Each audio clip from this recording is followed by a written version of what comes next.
O Ajax está neste momento a viver um dos dos momentos mais conturbados da sua história. Ocupa os lugares de descida da Liga da Eredivisie, o campeonato neerlandês, uma situação muito complicada, depois de ter perdido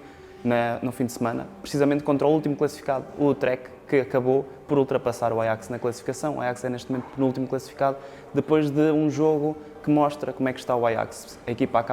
começa a perder 2-0, dá a volta para 3-2, acaba por permitir a reviravolta num jogo que foi interrompido duas vezes, a primeira pelo arremesso de um copo de plástico, porque o árbitro decidiu interromper o jogo e os jogadores acabaram por ir mesmo para o balneário. Depois o Utrecht acaba por chegar ao empate, consegue mesmo a reviravolta novamente 4-3 e o Ajax acaba a perder o jogo e acaba por cair para a zona de despromoção. Está neste momento já a 22 pontos do primeiro lugar e está a 18 pontos do último lugar de acesso à Liga dos Campeões, portanto é um momento catastrófico do clube, que tinha vindo de um mercado de transferências muito polémico e agora chega aqui a uma fase ainda, final do primeiro terço de campeonato, numa zona de despromoção que seria surreal, se falássemos no início da época.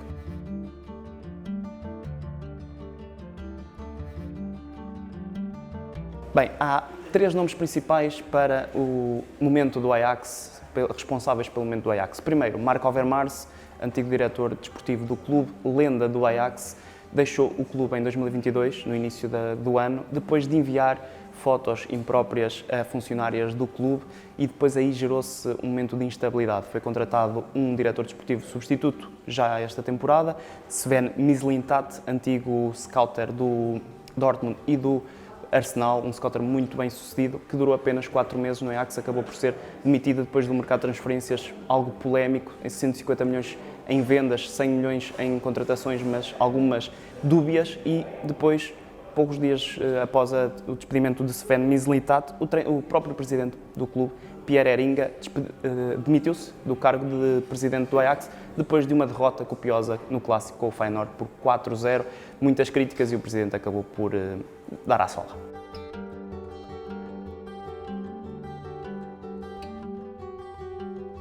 É uma das questões que se faz nos Países Baixos, porque o Ajax, o plantel não é mau para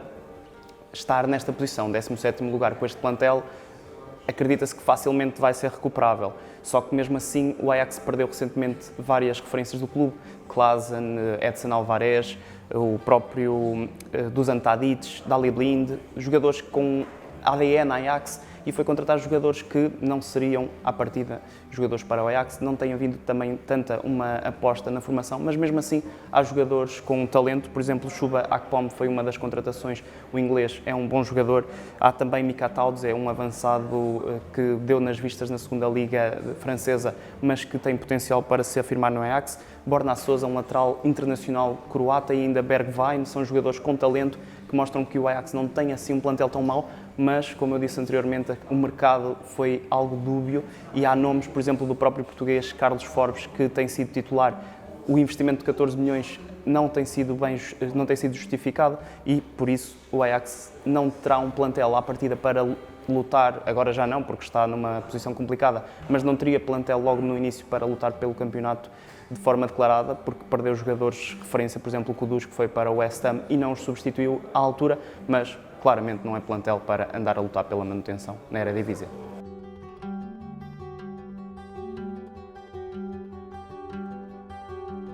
Estar em penúltimo lugar de um campeonato que normalmente é dominado pelo Ajax mostra logo que os adeptos, como é óbvio, não estão com a equipa, já provocaram 2 interrupções, há até um meme nas redes sociais que é: o Ajax tem mais jogos interrompidos pelos adeptos, 2, do que vitórias no campeonato, tem apenas uma logo na primeira jornada, desde aí não voltou a vencer. E claro, os adeptos sentem isto, têm criado vários movimentos contra a forma como o Ajax está a ser gerido, e o jogo contra o Feyenoord, o clássico, que estava 3-0 ao intervalo, foi a gota d'água. Os adeptos acabaram mesmo por invadir o relvado, partiram parte do estádio. Portanto, neste momento está numa situação muito complicada, que claro, à partida irá resolver-se caso a equipa comece a ganhar jogos, mas os adeptos, claro, começam a perder a paciência, até porque o Ajax não estava numa situação tão má quase há 60 anos, na altura ficou em 13º lugar, e os adeptos do clube acreditam que têm medo que volte a acontecer uma situação destas. Portanto, neste momento está complicada a relação entre as duas partes.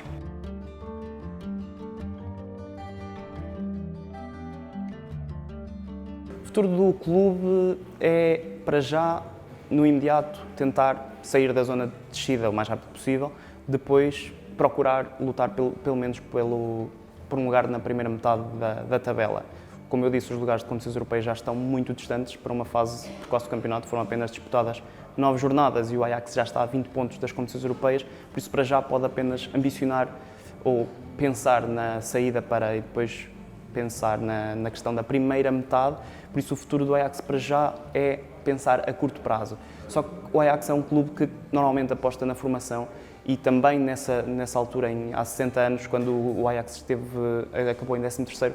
por exemplo, surgiu um tal de Johan Cruyff na equipa. Portanto, o Ajax é um clube com tradição na formação que se calhar pode aproveitar este mau momento para olhar para dentro, ver jogadores que possam ter potencial e alavancar o Ajax não já para esta temporada, mas também já a pensar para o futuro, porque se formos à época de 18-19, o Ajax chegou mesmo às meias finais da Liga dos Campeões.